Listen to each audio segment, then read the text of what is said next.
Iran's warship thought it was safe. It was sailing through international waters, thousands of miles from home, with no weapons armed and no reason to expect danger. Then, without warning, a single torpedo fired from underwater ended it in seconds. No missiles seen coming, no radar warning. Just a quiet, invisible kill from a submarine nobody even knew was there. This is the story of the Iris Dana, the Iranian warship that became the first enemy vessel sunk by an American submarine since World War II, and how Tehran never even saw the attack coming until it was already over. To understand how this happened, you have to go back to mid-February of this year, when tensions between the United States and Iran were already boiling but hadn't yet exploded into open war. India was hosting one of the largest naval gatherings in the world, an event called Milan 2026, alongside something called the International Fleet Review, both organized in the port city of Visakhapatnam on India's eastern coast. 74 countries sent representatives. 18 foreign warships showed up to participate. It was meant to be a celebration of maritime cooperation built around the theme of nations united through oceans. Iran was one of the countries invited. Its representative was the Mauje-class frigate Iris Dana, one of Iran's more modern warships, armed with anti-ship missiles, air defense missiles, multiple guns, torpedoes, and an advanced radar system.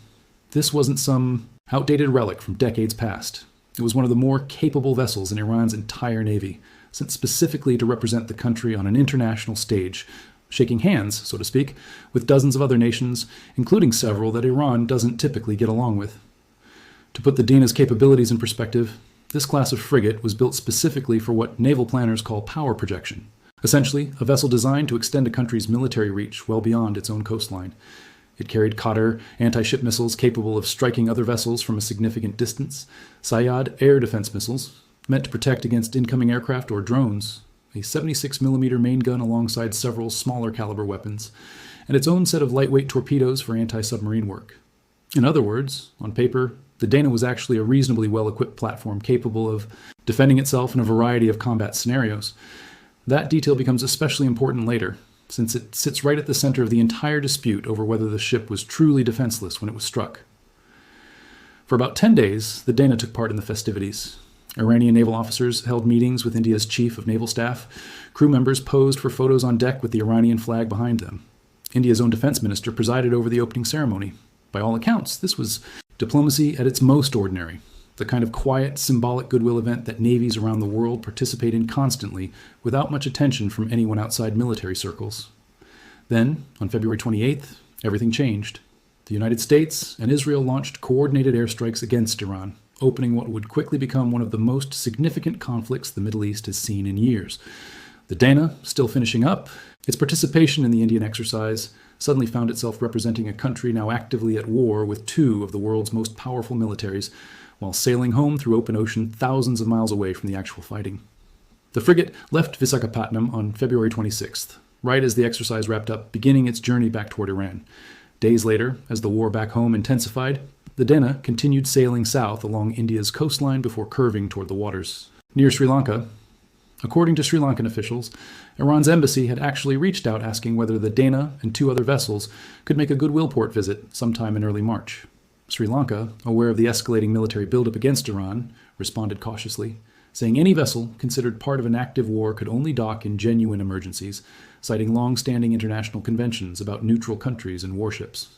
It's still not entirely clear why the Dana kept trying to approach Sri Lankan waters over the following days.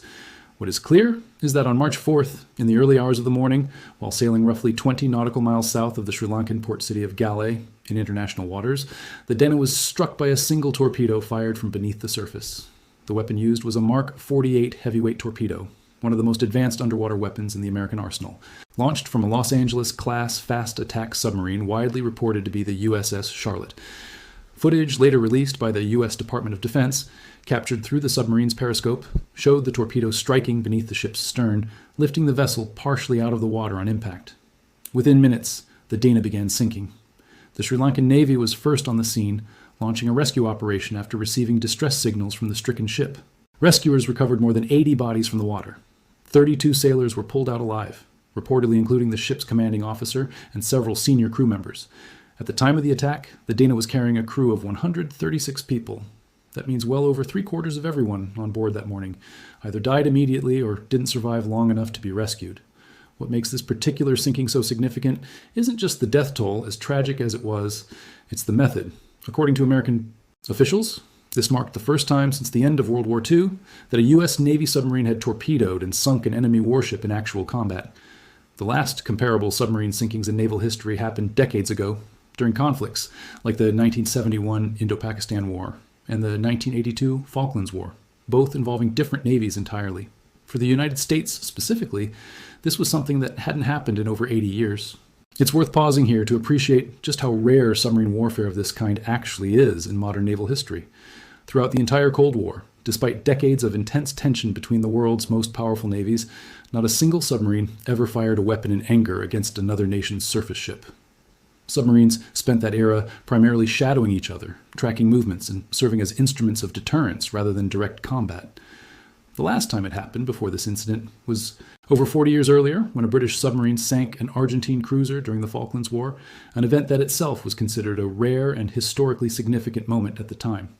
Before that, you have to go all the way back to the closing days of World War II to find American submarines regularly sinking enemy warships as a standard part of naval combat. That's the scale of how unusual this single strike near Sri Lanka actually was, a genuine, once-in-a-generation event tucked inside a much larger, faster-moving conflict. Part of the reason submarine attacks like this remain so rare comes down to exactly the kind of advantage they provide. The same advantage that made the Dina's sinking so unsettling to witness. A submarine can track a target for hours, sometimes days, without ever being detected, waiting patiently for the ideal moment to strike. Surface ships, by comparison, generally have far more warning before an attack, whether from radar picking up incoming missiles, satellite, reconnaissance, or simple visual contact with an approaching vessel. A torpedo fired from an undetected submarine removes almost all of that warning time entirely, which is precisely why naval analysts have long considered submarines among the most psychologically unsettling weapons in modern warfare. Not necessarily because of their destructive power alone, but because of how completely invisible the threat remains until the exact moment it's already too late. America's Secretary of War at the time, Pete Hegseth, confirmed the sinking publicly within hours, describing the ship as having believed it was safe in international waters before being struck by what he called a quiet death, delivered by a submarine the Iranian crew never detected. That description captures exactly what makes submarine warfare so uniquely unsettling compared to other forms of naval combat. There's no warning siren, no incoming missile trail visible on the horizon. Just an explosion from directly beneath the hull, with absolutely no indication beforehand that anything was wrong. Iranian officials pushed back hard against the American framing of the incident, insisting the Dana had been stripped of its operational weapons, specifically because of its participation in the international exercise, essentially arguing that America had sunk an unarmed ship engaged in nothing more than a diplomatic goodwill mission home. American military officials disputed that claim directly, with U.S. Indo-Pacific Command publicly rejecting the idea that the vessel was unarmed, though the exact details of what weapon systems remained active on board that morning have never been fully clarified publicly by either side. Whatever the truth of that specific disagreement, one thing became immediately clear to military analysts around the world. The war between the United States and Iran had just expanded into an entirely new geography, thousands of miles away from the Middle East itself into the middle of the Indian Ocean, a region normally considered far removed from this kind of direct conflict. That expansion created shockwaves far beyond just Iran and the United States. India, which had hosted the Dana just days earlier and considers itself something of a guardian over Indian Ocean security, found itself in an incredibly awkward position. The Indian government stayed almost completely silent in the immediate aftermath, not issuing any formal statement until more than 24 hours after the sinking, and even then offering only a brief explanation that it had responded to distress signals before deferring to Sri Lanka's already ongoing rescue effort. That silence didn't go unnoticed domestically. Opposition politicians in India were furious. One prominent opposition leader publicly accused the government of surrendering the country's strategic independence at a critical moment, pointing out that India's own defense minister had personally opened the very naval exercise the Dina participated in just days before it was destroyed. Another opposition lawmaker called the lack of any official Indian response shocking, given how directly this touched India's own claimed sphere of maritime influence. Retired Indian military officials were similarly blunt in their criticism, with one former naval chief describing the entire situation as troubling on multiple levels, specifically calling out the fact that American forces had spent days peacefully alongside the Iranian Navy during the exercise before waiting until the Dina finally left port to strike it down. Analysts pointed out that this entire episode exposed real limits to India's self-image as the primary security guarantor across the Indian Ocean region, a reputation the country had spent years carefully building through exactly these kinds of international naval exercises. This wasn't just an abstract diplomatic embarrassment either. India's naval leadership had spent years cultivating exactly this kind of international goodwill event as a cornerstone of the country's broader maritime strategy, positioning itself as a stabilizing, neutral host capable of bringing together dozens of nations, including rivals, under one roof for peaceful cooperation. Having a guest nation's warship destroyed just days after leaving that same exercise struck directly at the credibility of that entire strategic vision. Some retired officials went as far as describing India's overall standing in the region as suffering real reputational damage, arguing that whatever moral high ground the country had built through years of hosting these kinds of events had taken a genuine hit, precisely because of how muted and delayed the government's response to the incident turned out to be. If you're finding this kind of deep dive into how modern naval warfare actually plays out interesting, go ahead and hit that subscribe button because there's a lot more of this coming. Beyond the diplomatic embarrassment for India, the sinking also raised bigger questions about international law itself. Since the attack technically happened in international waters rather than anyone's territorial zone, some analysts immediately questioned whether the strike had been legal at all. When one Australian law professor was asked directly whether the American submarine had acted unlawfully, his answer was straightforward. As a combatant nation actively at war, the United States had every legal right to target an enemy warship anywhere in international waters, regardless of how far from the actual conflict zone that ship happened to be sailing. That single point matters enormously for understanding why this attack happened at all, thousands of miles from where the actual fighting between Iran, Israel, and the United States was taking place. Under international law, once a state of war exists between two nations, enemy warships generally remain legitimate targets anywhere outside neutral or friendly territorial waters, no matter how far that ship travels from the actual battlefield. The Dana wasn't hiding. It wasn't disguised. It was simply an Iranian warship belonging to a country now at war with America, sailing through open ocean, and that alone made it a legal target under the rules both sides were technically operating under. Still, the legal reality didn't stop plenty of commentators from raising uncomfortable moral questions about the timing and circumstances of the strike. Several observers pointed specifically to the optics of American forces, sharing friendly waters and diplomatic goodwill with the Iranian Navy just days earlier during the exercise, only to strike the same vessel once it had left the protective umbrella of that peaceful multinational event. One retired Indian naval officer described that particular sequence of events as a bit of quiet betrayal, arguing that American forces could have easily waited or chosen a different timing to avoid dragging India's own hosted event into the middle of the fallout. Whether that argument holds any real weight legally is one question, but from a purely diplomatic and reputational standpoint, it clearly struck a nerve well beyond just Tehran. The Dana wasn't an isolated incident either. According to American officials, this sinking was part of a much broader campaign specifically targeting Iran's naval capabilities, an operation that came to be known as Operation Epic Fury. By the time the Dana went down, American forces had reportedly already destroyed more than 20 other Iranian naval vessels since the war began, including both of the Dana's sister ships from the same class of frigate, along with missile-carrying corvettes, a drone carrier vessel, and even a forward-operating naval base Iran had been using in the region. The American Secretary of War didn't mince words when describing the overall state of Iran's navy following this campaign, bluntly stating that Iran's naval forces had become combat ineffective, decimated, and thoroughly defeated as a fighting force.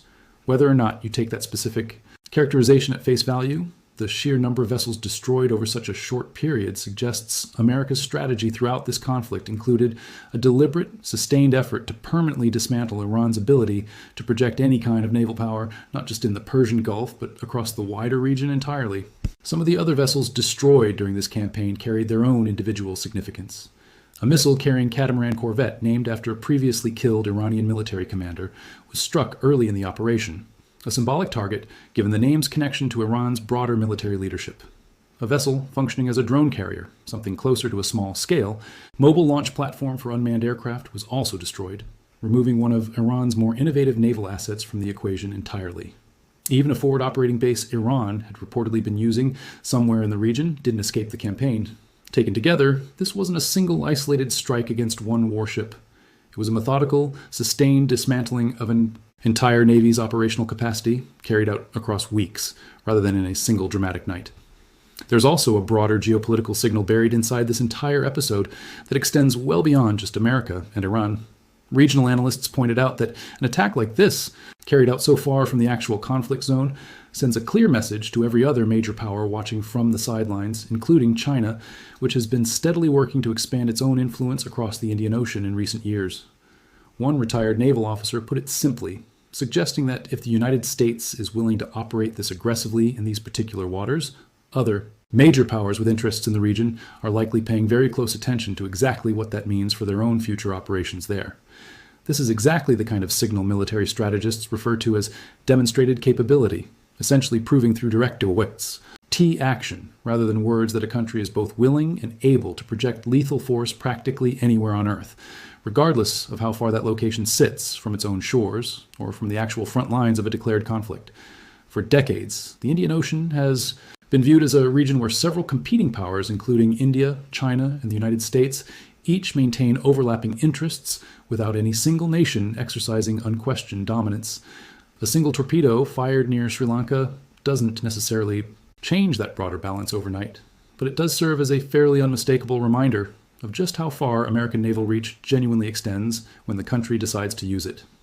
In the days immediately following the sinking, a second Iranian vessel, a large tanker called the Bushehr, also entered Sri Lankan waters seeking refuge from the ongoing conflict. Sri Lanka's government confirmed it had reached an agreement with the ship's captain and Iranian officials to essentially intern the vessel, keeping it docked and out of the war entirely rather than risking another confrontation happening inside or near its territorial waters. Sri Lanka's own government made clear throughout this entire episode that it had no interest whatsoever in becoming an active participant in a war between two much larger powers, repeatedly calling for peace and stability while trying to keep its own coastline from becoming collateral damage in someone else's fight. Looking back at the entire sequence of events, from a routine diplomatic naval exercise in India to a single torpedo strike-off, the coast of Sri Lanka weeks later, there is something genuinely striking about how quickly an ordinary peaceful moment can transform into a moment of historic military significance. Just days before the sinking, Iranian sailors were posing for photographs on deck, participating in exactly the kind of international goodwill event navies use to build relationships and project stability. Weeks later, dozens of those same sailors were dead, and their ship had become the answer to a trivia question nobody expected to matter again after nearly 80 years. Which nation's submarine would be the next to torpedo an enemy warship in actual combat? If you've made it this far, make sure you're subscribed, because stories like this, where a single quiet moment underwater completely reshapes a much bigger conflict, are exactly the kind of thing worth following closely as this war continues to unfold. At the end of the day, the sinking of the Dana tells us something important about how modern naval warfare actually works, far removed from the loud, visible missile strikes and drone footage that usually dominate headlines from this conflict. Sometimes, the most consequential moment in an entire war isn't a massive barrage of visible firepower. It's a single torpedo, fired from a submarine nobody even knew was nearby, striking a ship, that genuinely believed, right up until the very last second, that it was completely safe. And maybe that's the most important lesson buried inside this entire story. In an age of satellites, radar systems, and constant surveillance, most modern militaries assume they'll see danger coming from somewhere, a missile trail, a drone signature, a radar ping. The sinking of the Dana is a reminder that the ocean still holds a kind of silence technology hasn't fully solved, and that silence, in the hands of the right submarine, remains one of the most effective weapons in modern warfare.